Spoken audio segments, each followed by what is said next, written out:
sikreto ng pag-ibig ni Kim Pao, ang simpleng ginataang kalabasa na nagpatunay sa walang kupas na pag-aalaga ni Kim Chiu kay Paolo Avellino. Kung bago ka lang sa channel na ito, huwag kalimutang mag-like, share, comment, and subscribe. Sa mundong puno ng glamour at digital noise, kung saan ang bawat galaw ng mga sikat ay sinusuri, madaling mahulog sa gitag ng mga chismis at haka-haka. At walang duda ang tambalan ni Kim Chiu at Paolo Avellino ang isa sa mga biktima. Sa mga nagdaang linggo kumalat ang mga usap-usapan lalo na mula sa mga summary video na umano'y nanlalamig na raw si Paolo Avellino sa kanyang misis na si Kim Chiu na wala namang katotohanan pala. Isa lang pala itong paratang na nag-aalab ng damdamin ng mga taga-suporta at magdulot ng pagdududa sa katatagan ng kanilang relasyon upang daw magsitigil na ang mga fans at taga-suporta ni Kim Chiu para hindi na sila suportahan at maging malagay sa alinlangan ang kanilang series na The Alibi.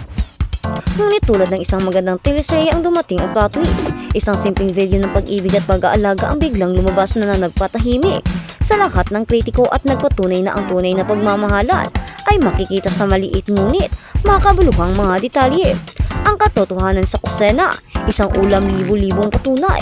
Ang pinakamalaking ayuda o patunay ng pagmamahalan ay nag-ugat sa simpleng lutuin, ginataang kalabasa. Hindi ito isang magarbong fine dining na handa, hindi ito luxury brand na regalo, ngunit ito ay paboritong ulam ni Paolo Avellino at ang naghanda walang iba kundi ang kanyang misis na si Kim Chiu. Ayon sa mga kuha at impormasyon, huling-huli ang mag-asawa sa isang sweet moment kung saan naglabas ng ayuda si Paolo matapos siyang ipagluto ni Kimi.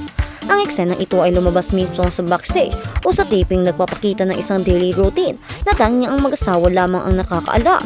Sa gitna ng pagod at trabaho, ang may bahay ni Paolo Avellino ay naroon, hindi lang bilang kasama sa trabaho kundi bilang isang mapagmahal na asawa at nagbigay ng sustansya at kalinga. Sabi nga ng isang komento, wow na wow.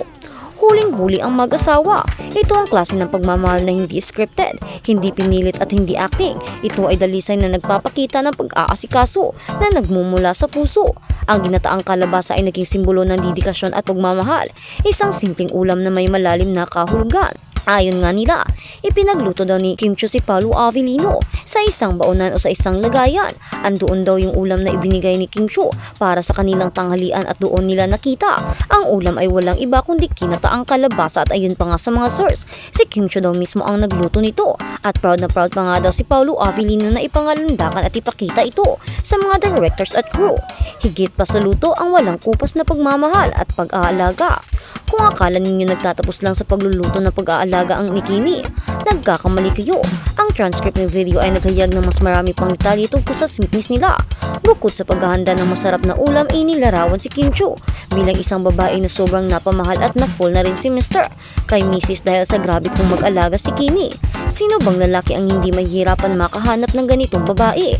Isang babaeng laging nakaalalay at masipag mag-asikaso. Sa katotohanan, pati nga ang mga simpleng pagtakin ng damit ni Paolo, si Kimi na rin ang gumagawa. Ito ay mga maliit na kilos na nagpapahiwatig ng pag-aalaga na hindi matutumbasan ng pera o kasikatan. Ang mga taga-suporta ay talagang hinihimlay o hihimlay sa saya kapag ganito ang ayuda na kanilang nakikita ang sagot sa mga nagdududa at naninira. Ang video na ito ay hindi lang isang fan service, ito ay isang matinding resback laban sa mga bashers. Direkta nitong sinasagot ang mga nagsasabing nanlalamig si Paolo. Kita ninyo, panibagong ayuda kung gaano sila kasweet o kalambing sa isa't isa. Paanong manlalamig? Ang sarap nga ng ginataang gulay. Napakainit pa, makikita mo pang nakausok na talaga ito. Kaya naman ano pang masasabi niyo mga bashers? Sino ang nanlalamig? Tingnan ninyo kung gaano kasweet sina Paolo at Kim. Huwag tumingin sa mga summary video o sa mga taong may maduduming isip na pilit sinisira ang kanilang relasyon. Pinili ni Kim Chiu at Paolo Avellino na wala silang pakialam kung makita ng iba ang sweetness. Ang mahalaga palagi silang masaya at may sariling mundo. Bakit kinaiingitan si Paolo Avellino? Nalaman natin ang buong katotohanan tungkol kay Kim Chiu. Siya ay masipag, mabait, maganda at ngayon nalaman natin na mahusay magluto. Sa mga katangiang ito, sino pa ba ang hindi magiging satisfied? Ang Kim po ay patunay na ang tunay na pag-ibig sa showbiz ay hindi showbiz. Ito ay nasa likod ng kamera sa simpleng handa at sa walang katapusang pag-aaksikaso. Kaya sa susunod na makakita kayo ng mga negatibong balita, tandaan ninyo ang ginataang kalabasa ang pinakamatamis at pinakatotoong patunay ng pagmamahalan. nina Kim Chiu at Paolo Avellino. Ito ang simula sa katawan ng artikulo. Maaari itong palawigin pa sa pamamagitan ng pagdidetalye ng bawat sweet moment at pag-analisa ng epekto ng ayuda sa fans at pagbibigay diin sa kahalagahan ng privacy at authentic na pag-ibig sa gitna ng pressure ng showbiz upang makumpleto ang 1,000 salitang limitasyon. Pero hindi talaga dahil ilang bilyon pang mga salita ay hindi talaga makakapag-isinyo o makakapag-sabi o makapagpapaliwanag kung gaano at gaano ka-sweet at mapagmahal si Kim, lalo na ang pagbibigay niya ng ginataang gulay o kalabasa. At sa kabilang banda, biglang drama, Kim Chiu umano'y aalis na, Paolo Avellino nagpahiwatig, "Mamimiss ko si Kimi, ano ba talaga ang nangyari?" Sa mundo ng showbiz kung saan bawat galaw ay sinusubaybayan, walang mas nakakagulat kaysa sa biglaang pag-usbong ng balita. Posibleng pag-alis ni Kim Chiu mula sa isang proyekto o mas matindi pa mula sa isang malaking bahagi ng kanyang career routine. Isang hindi maipaliwanag na isyu ang biglang kumalat. Ikinagulat hindi lamang ng mga fans kundi pati ng mismong mga tao malapit kay Kim. Ang hindi inaasahang ingay na ito ay nagsimula matapos kumalat ang kwento. May nangyaring tensyon sa isang proyektong saan kabilang si Kim. Walang malinaw na detalye, walang opisyal na pahayag, pero ramdam ang bigat ng sitwasyon dahil sa reaksyon ng mga taong nakapaligid sa kanya. At sa gitna ng lahat, isang pangalan ang biglang umangat, Paolo Avellino. Kung tahimik at compose si Paolo Avellino sa karamihan ng public events, ibang nakita ng mga tao nang tanungin siya tungkol sa malakas na bulong-bulungan. Hindi man siya diretsong nagsalita ng dahilan, sapat na ang ilang simpleng salita upang magpaalab lalo ng intriga. "Mamimiss ko si Kim."